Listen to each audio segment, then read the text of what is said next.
Final Cut Pro 10.6.5 just got dropped, and one of the features that was mentioned on Apple's website was that Macs with Apple Silicon would be able to export H.264 and HEVC files a little bit faster. So I thought it would be interesting to put that to the test. Also, at the end of this video, I'm going to give you my thoughts on whether you should update or if you should hold off just a little bit longer.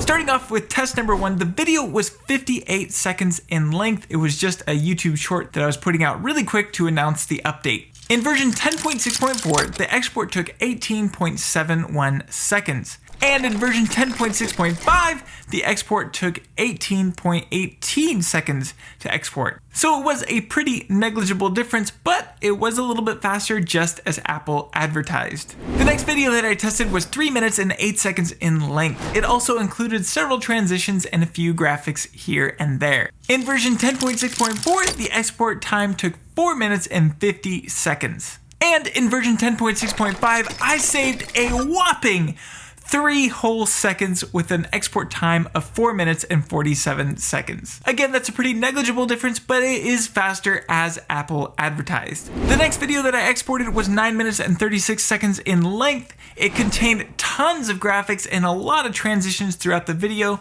so it was definitely a beefier project to work with. In version 10.6.4, the export time was 16 minutes and 54 seconds. And in version 10.6.5, the export time was 16 minutes and 46 seconds. Again, not a ton of time, but it is faster as Apple advertised. But this last result is where things got very, very interesting. This particular project was very, very beefy. It had so many graphics, tons of transitions, lots of different effects going on, and it has a graphic background that for whatever reason really likes to tank my computer. So with all of that in mind, the export time in version 10.6.4 was 1 hour, 13 minutes and 57 seconds. I was really curious to see how fast version 10.6.5 would be. And this is where my jaw dropped to the floor. In version 10.6.5, the export time took a whopping 1 hour, 54 minutes and 5 seconds. I was so shocked at the drastic increase of time on the export. I thought that maybe I had done something wrong, maybe I opened an application in the background or something of that sort. So I checked all of that and I reran the test. The export time for 10.6.4 was just about the same amount of time at 1 hour, 13 minutes and 43 seconds.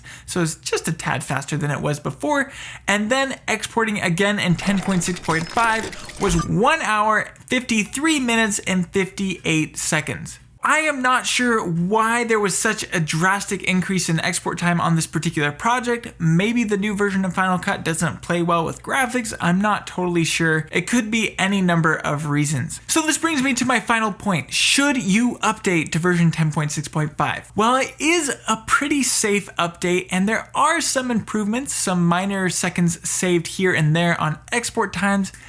I don't recommend that you update unless one of the bugs that is mentioned on Apple's website was affecting your work. I don't recommend that you update because with every single update to any application across the board, you always risk breaking plugins, breaking projects, or just causing complete instability with Final Cut Pro. It is a pretty safe update, and if you've already updated, you probably haven't done any harm. But the improvements in this particular update are so minor that I don't think it's worth taking the risks that come with updating software. So with that being said, I personally don't recommend that you update unless you know that you are ready to do so. If you are planning on updating, then I really recommend that you back up Final Cut Pro first and then update. You can do so by right-clicking on Final Cut Pro in your applications folder and selecting compress. Then you can rename that compressed version of Final Cut Pro as version 10.6.4 and then download it from the App Store. Also, if you have Time Machine or something along those lines,